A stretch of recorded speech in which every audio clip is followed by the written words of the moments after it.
तर राज ठाकरे यांच्या उपस्थितीमध्ये सरपंच आणि ग्रामपंचायत सदस्यांचा मेळावा सुरू आहे। राज ठाकरे दाखल झालेले आहेत। राज ठाकरे पुण्यातील मेळाव्यास्थळी दाखल झालेले आहेत। गणेश कला क्रीडा सभागृहामध्ये मेळाव्याचं आयोजन करण्यात आलेलं आहे आणि यावेळी आता राज ठाकरे काय भूमिका मांडतात हे पाहणं महत्त्वाचं ठरणार आहे। राज ठाकरे यांच्या उपस्थितीमध्ये सरपंच आणि ग्रामपंचायत सदस्यांचा मेळावा आयोजित करण्यात आलेला आहे।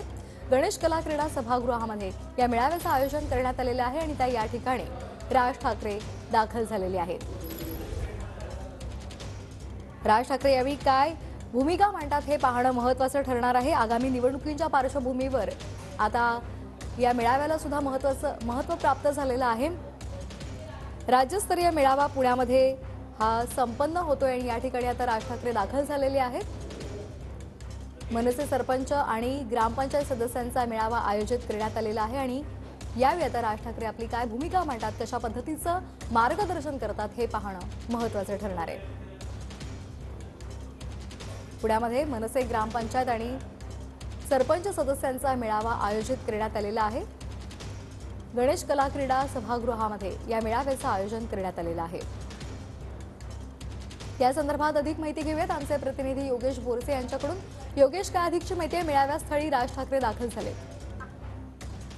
मनसे अध्यक्ष राज ठाकरे हे काही वेळापूर्वीच जो मनसेच्या सरपंच आणि ग्रामसेवक ग्राम पंचायतीच्या सदस्यांचा जो मेळावा आहे त्या मेळाव्याला उपस्थित झालेले आहेत आणि राज्यभरातील सरपंच आणि ग्रामपंचायत सदस्य हे या मेळाव्याला उपस्थित आहेत। पुण्यातल्या गणेश कला क्रीडा सभागृहात या मेळाव्याचं आयोजन करण्यात आलेलं आहे। आगामी लोकसभा निवडणुकीच्या पार्श्वभूमीवरती हा मेळावा तितकाच महत्त्वाचा आहे। त्यामुळे मनसेचे जे काही प्रमुख नेते आहेत, बाळा नांदगावकर, नितीन सरदेसाई, संदीप देशपांडे आणि इतर जे काही नेते मंडळी आहेत ती आज या मेळाव्याला उपस्थित आहेत।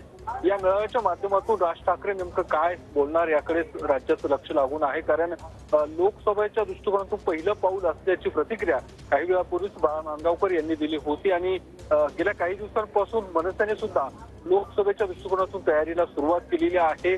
काही लोकसभा मतदारसंघाचा आढावा सुद्धा राज ठाकरे यांच्याकडून घेण्यात आलेला आहे आणि त्या संदर्भातच आज नेमकं तयारीचे आदेश हे राज ठाकरेंकडून दिले जातात का हे बघणं महत्त्वाचं असणार आहे। मात्र राज्यभरातील जे सरपंच आहेत त्यासोबतच ग्रामपंचायत सदस्य आहेत, साधारणतः 900 पर्यंतची ही संख्या आहे। त्या सर्वांचा सन्मान आज राज ठाकरेंच्या उपस्थितीत केला जाणार आहे आणि या सगळ्या मेळाव्याच्या माध्यमातून राज ठाकरे या सगळ्या सदस्यांना मार्गदर्शन करणार आहेत।